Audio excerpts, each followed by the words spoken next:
Olá, amigos e amigas, que a graça e a paz de Jesus esteja com cada um dos amigos, que o Espírito de Deus possa dar-lhes a paz e que todos tenham um feliz dia. Vamos estudar a lição e hoje, domingo 23 de julho, a lição 5 ela tem como título Aproximados em Cristo. A lição de hoje está baseada no livro de Efésios, capítulo 2, versículos 11 e 12. E o que nós vemos aqui que o apóstolo Paulo, nesses dois versos, ele faz um contraste, entre os dois povos, judeus e gentios. E inicialmente ele mostra aqueles crentes gentios que eles foram alcançados, pelo poder de Jesus na cruz e o aceitaram como Salvador, que a sua condição anterior, que eles eram chamados de incircuncisos, para agora eles estarem numa nova vida, lembrando-os que eles estavam separados, do povo de Deus, por várias barreiras, e eles se encontravam estranhos à promessa, e que eles foram resgatados única e exclusivamente por Jesus na cruz do Calvário. Pelo seu sangue é que eles foram resgatados, pelo seu sangue que eles foram unidos, com Deus. E também eles foram unidos, com o povo de Israel, que não os aceitavam. E nesta carta para os Efésios, Paulo apresenta a igreja e ele menciona que ela é o corpo de Cristo, querendo indicar que nós somos um organismo, que cresce, funciona, reage e está ativo em movimento, respondendo ao comando de sua cabeça, que é Cristo, e que agora os gentios que se tornaram crentes em Cristo e membros, do seu corpo, a igreja, lembrando que outrora eles tinham sido totalmente separados de Israel e da salvação. O apóstolo Paulo falou isto porque, por ele assim considerar ser muito importante que eles lembrassem desse passado, que está lá em Efésios 2:11. E assim cada um dos membros, como os gentios, agora tem uma parte ativa nesse corpo de Cristo, que é a igreja. E todos nós somos dependentes, assim, um dos outros, com o fato de nós sermos um corpo, constitui a nossa identidade própria. E Paulo fala que os gentios, eles estiveram sem Cristo, ou seja, sem a cabeça da igreja, e eles agora estavam ungidos, pelo Messias de Israel. Eles tinham sido separados da comunidade, ou o povo de Israel, e estranhos às alianças da promessa, inconscientes das promessas de salvação oferecidas ao longo da história. A separação de Israel e a salvação oferecida através desse povo significavam que antes os gentios não tinham esperança alguma. Paulo menciona que estavam sem Deus no mundo, está lá em Efésios 2:12. E eles não estavam ligados na cabeça da igreja, que é Cristo. Não é que fossem anteriormente ateus, e sim estavam negando a existência do Deus verdadeiro, pois eles adoravam outros deuses, e que eram falsos. E não tinham um destino, não tinham aquele Deus trino, que criou o universo. E Paulo fala isso agora, depois que eles aceitaram a Jesus como seu Salvador.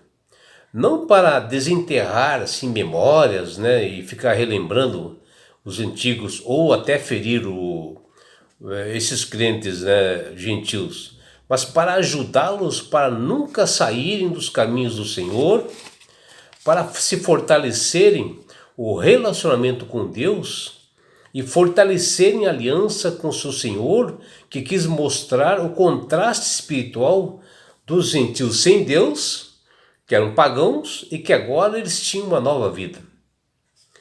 Nos primórdios, né, da igreja, os judeus cristãos, ainda presos, né, a determinadas tradições judaicas, eles queriam monopolizar seu direito sobre Cristo. Entretanto, o apóstolo Paulo desfaz nas suas pregações e sermões essa ideia de exclusivismo dos judeus, o direito da bênção da salvação. Se nós olharmos, né, o texto de Efésios capítulo 2, versículos 11 e 12, Paulo se preocupa em explicar o fato de que o privilégio de ter Cristo não se restringe aos judeus, pois embora os gentios não tivessem, né, o conhecimento anterior sobre os concertos da promessa em relação a Cristo, isso não dava nenhum privilégio. Por outro lado, no passado os gentios tinham vivido em grande contenda, né, com os judeus, em brigas, com falhas assim incríveis, né, dos dois lados. O apóstolo Paulo, nesta carta, ele dá uma noção dessa ira, né, desse ódio arraigado, referindo-se a um sintoma, a esses insultos, né?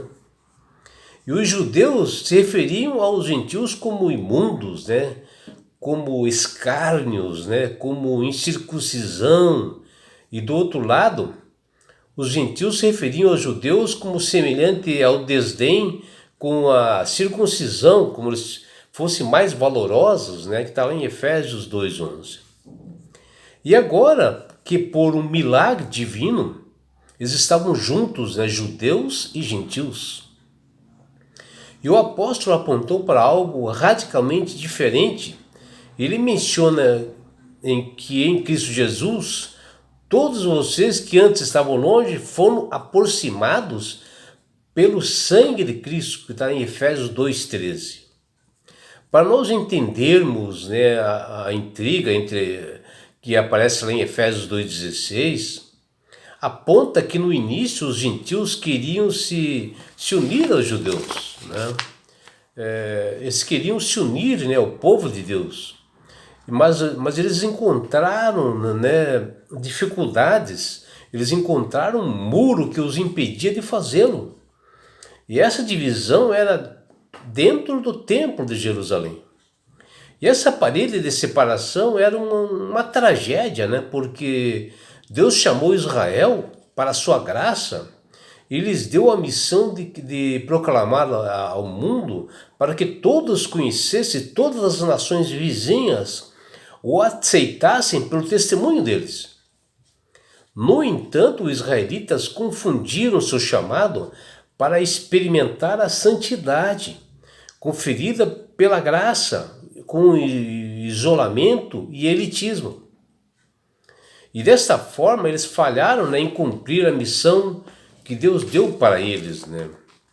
E nessa lição de hoje, Paulo afirmou que os gentios, uma vez estiveram longe, que está lá em Efésios 2, 17 e 18, e ele menciona isto baseado no livro de Isaías, no capítulo 57 e 19, que Isaías diz: criei a paz para os que estão longe, e para os que estão perto, diz o Senhor, eu os sararei. Em Cristo, né, por meio da sua cruz, os gentios foram aproximados de tudo que eles estavam separados. E Deus deu esperança, deu uma nova alegria, e seus irmãos judeus o aceitaram posterior. E eis que foi assim a boa nova, né, submetida nessa carta de Paulo, né, que também é para todos nós, né, uma lembrança também de que nós não somos um povo exclusivo de Deus. Nós temos uma missão de proclamar o Evangelho a todas as nações, tribos, línguas, e que nós não podemos fazer acepção de pessoas, principalmente nos dias como hoje, onde há uma discriminação muito grande, né, de raças, cor, pessoas, né, e que muitas igrejas não aceitam essas pessoas. E que é através do poder do sangue de Cristo e que essas pessoas são unidas a nós, né? Como nós passamos a amá-las, né? Como nós temos que também amar os nossos inimigos. Deus aqui não está obrigando que você tenha um relacionamento com aquela pessoa, mas que você a ame, nem que ela esteja no lugar dela. Que você simplesmente respeite, ajude-a da melhor forma possível. E é por isso que Deus tem chamado todas as pessoas através do seu Espírito, o Espírito Santo, para que aceitem a Jesus como Salvador e Senhor. Porque quando você aceita Jesus como Salvador e Senhor, você passa a ser uma nova criatura transformada. Porque o Espírito de Deus começa a trabalhar na sua mente, você passa a ser uma pessoa sábia, com inteligência, sabe ter relacionamentos. Você sabe controlar a mente, a ira das outras pessoas. Às vezes nós estamos nesse mundo aqui, nós sofremos ataques, né? Às vezes por pouca coisa, sabe? As pessoas lhe atacam. Mas nós temos que ser sóbrios, né? Temos o poder de Jesus, o poder do Espírito Santo na nossa vida, que nos modifica. E nós passamos a manusear melhor as Escrituras, ter entendimento, ter sabedoria. E não é só isso, meu amigo, minha amiga. É também, quando você aceita Jesus como Salvador e Senhor, você ganha de Deus esse presente de Deus que chama-se salvação. E com isto, Jesus vai levar-te para as mansões celestiais. Um lugar onde não há mais dor, mais morte, mais preocupações, não há mais intrigas, porque até lá nós estaremos transformados. E sabe por que Deus quer fazer isto com você, minha amiga?